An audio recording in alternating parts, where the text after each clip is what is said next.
For Mildura. Thank you, Acting Speaker. And at this point of the evening, having listened to this debate for the past few hours, I find myself befuddled once again. Befuddled, bemused, perplexed, and as the member for Frankston had stated before, there has been some mistruths and misconceptions about all sorts of things, including the fact, and we've been throwing this all day, that we're climate deniers, that we are anti-renewables, which is simply not true. Simply not true. Two ears, one mouth, use them in that order. That's what I was taught as a kid. So when we say we are pragmatists and we are all for renewable, clean energy, we just need to be a bit common sense, a bit pragmatic about it. We need to be technologically agnostic, because we know that the technology of 2024 is not going to be the technology of 2050, probably not even 2030. You know, these are advances. We've seen how far we've come in the last even 5 years, the last 10 years. You know, I've got a solar system on my roof, in fact, that's 10 years old. Could we upgrade that now and do all sorts of things? Well, yeah, we could, but this is what I mean. We're not anti-renewables. We're actually part of that process. What we're saying here is that bringing back the SEC, that Joan Kirner, and for context, the 11th of June 1992 is when that media release went out, where the Premier, and I quote, the Premier, Miss Joan Kirner, said the successful passage of the bill provided the framework for an exciting future in Victoria's power generation industry. Loy Yang B will be a state-of-the-art power station. It's required for the energy requirements of Victoria in 1993. So, you know, it is there in black and white, and yet we get called climate deniers and leaving things out of context. It's there in black and white. It is readily available. And then when we talk about, I mean, how dare we, the only G20 country that has a moratorium on nuclear energy, how can that not be? If we're going to talk about common sense and pragmatism in moving forward with clean energy, how can that not be simply a part of the conversation rather than just based in ideology that goes the sun and the wind will do it all? It won't. It will not keep our cool rooms on. It will not keep our manufacturing going with wind and sun. And I live in a part of the world that has more sunshine than Queensland, more sunny days per year than the Gold Coast. And we cannot generate enough as yet with just that solar power. If we are going to talk about a clean energy future and energy reliability, it has to be part of the conversation. Rather than, and I know that those on the other side have a habit of putting blinkers on and just saying we're going this way because that's what we're told to do, put the blinkers on and say we can't even have a conversation about nuclear.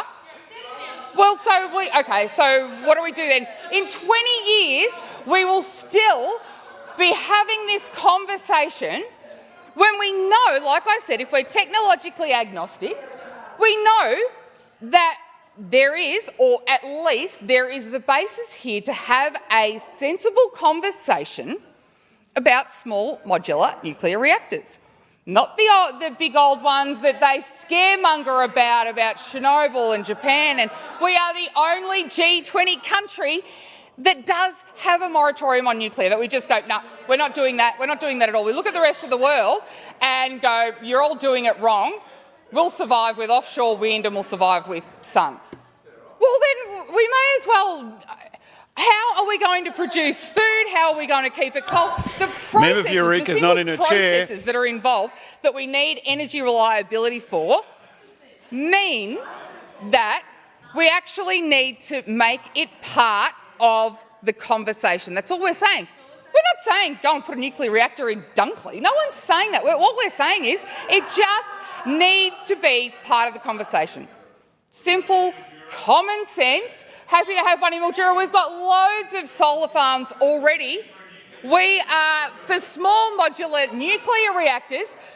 Who knows? Who knows? We don't know what the future holds. It needs to be part of the conversation. We're not talking about running out and building them now. We're talking about including it as part of an energy reliability conversation and not shutting the door on other alternatives. It's as simple as that. Member for Windaree is not in her chair I'm either. going to say about, well, maybe it's not. I'm not going to make any promises because who knows. I've sat here all afternoon and listened to how, and I mentioned the former Premier in Miss Kerner and the media release of June 1992. But we are always demonised for privatising things. Let's have a look at a few other things that Labor have privatised. Just quickly, there's a long list.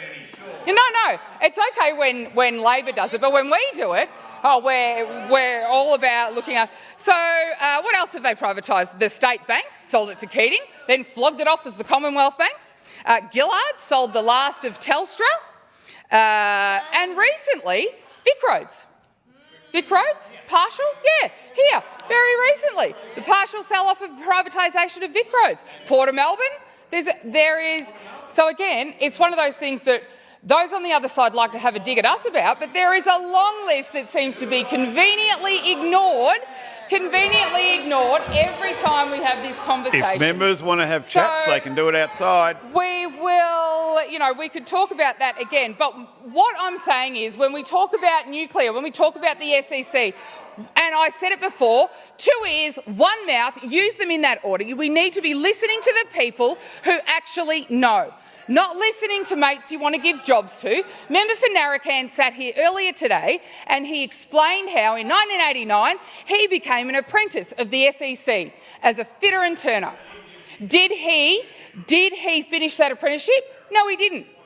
He didn't. He transferred out of the SEC to become a builder because he knew that he wasn't going to have a job. Being told. So the member for Morwell, again, had valid arguments about the SEC, and the people in Narrabeen and Morwell have voted.